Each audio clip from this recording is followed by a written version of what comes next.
మీ business ఏదైనా మీ ఊర్లో promotion చేయాలంటే అది సుమన్ టీవీతోనే సాధ్యం. ఇప్పుడే సంప్రదించండి. ప్రప్రథమంగా జమ్మూ కాశ్మీర్లో పహల్గామ్లో ఉగ్రవాదుల దాడిని మొత్తం ఇక్కడ నర్సాపురంలో ఉన్న ప్రతి కాంగ్రెస్ వాది అంతా కూడా ఖండిస్తున్నాం. కొన్ని అపోహలు చేస్తారు కాంగ్రెస్ యొక్క పార్టిసిపేషన్ గురించి. మొట్టమొదటిసారిగా మా అగ్రనాయకుడు రాహుల్ గాంధీ పహల్గామ్ వెళ్ళి వాళ్ళందరినీ కలిశాడు. తర్వాత బాధితులు కూడా కలిసి వచ్చారు, కొంతమంది శతగాతులు కూడా కలిసి రావడం జరిగింది. కాంగ్రెస్ పార్టీ పాలసీ చెప్పింది అటాక్ అండ్ స్టేట్ మీద, అదే సార్వభౌమం మీద అటాక్ అయింది. పాకిస్తాన్ స్పాన్సర్డ్ టెర్రరిస్టులు మన దేశ సరిహద్దుల నుంచి వచ్చి మన మీద అటాక్ చేశారు. కాంగ్రెస్ పార్టీ తీవ్రంగా ఖండించింది. మోదీ గారు ఏమన్నా చర్యలు చేపడితే, ఉగ్రవాదులకు ఎగనెస్ట్గా మోదీ గారు ఏ చర్యలు చేపట్టినా కూడా కాంగ్రెస్ పార్టీ అండగా ఉంటుందని చెప్పింది. కాంగ్రెస్ పార్టీ 3 యుద్ధాలు పాకిస్తాన్తో చేసింది. గజగజలాడించి ఇందిరాగాంధీ పాకిస్తాన్ని 2 ముక్కలు చేసి ఈ రోజున పాకిస్తాన్ అధోపాతాలను తొక్కింది ఇందిరాగాంధీ.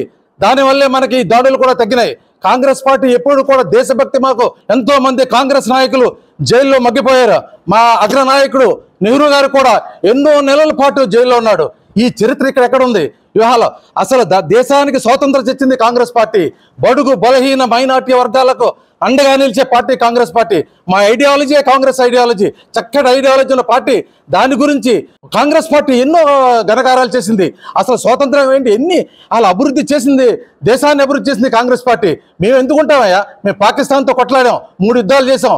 పండిట్ జవహర్లాల్ నెహ్రూ 1948లో, తర్వాత 1965లో లాల్ బహదూర్ శాస్త్రి, ఇందిరాగాంధీ 1975లో చేసింది. రాహుల్ గాంధీ పార్లమెంట్లో చెప్పాడు, నేను ప్రధానమంత్రి అవుతే కులగణన చేసి తీరతాను. మేము మొత్తం చెప్పాడు, దానికి భయపెట్టి చాలా చేశారు. అది మీరంతా కూడా సద్వినియోగం చేసుకోవాలా. కాంగ్రెస్ పార్టీ ఈ కుల జనగణనలు మేము తప్పకుండా సహకరిస్తాం ప్రభుత్వానికి. ఎటువంటి ఆలోచన లేదు అని అతను చక్కటి నాయకుడు. ఈ పాదయాత్ర చేసుకుంటూ వచ్చి ప్రధాన ఆయనకు బ్రహ్మాండమైన జననాయకుడు అయ్యాడు. ఈ రోజు నేను చెప్తున్నా, సంఖ్యాపడి రాబోయే 2029లో రాహుల్ గాంధీ ప్రధానమంత్రి అవుతాడు. ఎవరు ఆపలేరు, ప్రజలు వేచి చూస్తున్నారు. అతనికి ఒక ఛాన్స్ ఇద్దామని. అతను నిస్వార్థపరుడు. తర్వాత పేదర పాలిటీ. అతని ఐడియాలజీ అంతా దళితులు, క్రిస్టియన్స్, మైనారిటీస్, అగ్రకులాల్లో కూడా పేదవాడిని ఆదుకోవాలని తపనతో ఉన్న నాయకుడు. అటువంటి నాయకుడు మళ్ళీ దొరకడు మీకు దేశంలో. అతను వస్తే సోషల్ ట్రాన్స్ఫార్మ్ జరుగుతుంది. కాంగ్రెస్ తప్పకుండా వస్తుంది. మేమంతా ఆ ఉద్దేశంతోనే కాంగ్రెస్ కార్యకర్తలంతా కూడా ఇక్కడ కలిసి అందరూ కూడా సమన్వయంగా పనిచేసుకుని పార్టీని సంస్థాగతగా ఎలా బలోపేతం చేయాలో, రాహుల్ గాంధీని ప్రధానమంత్రి ఏ విధంగా తీసుకోవాలో ఆలోచనతో మేమంతా కూడా ఇక్కడ మేము సమకూడటం జరిగింది.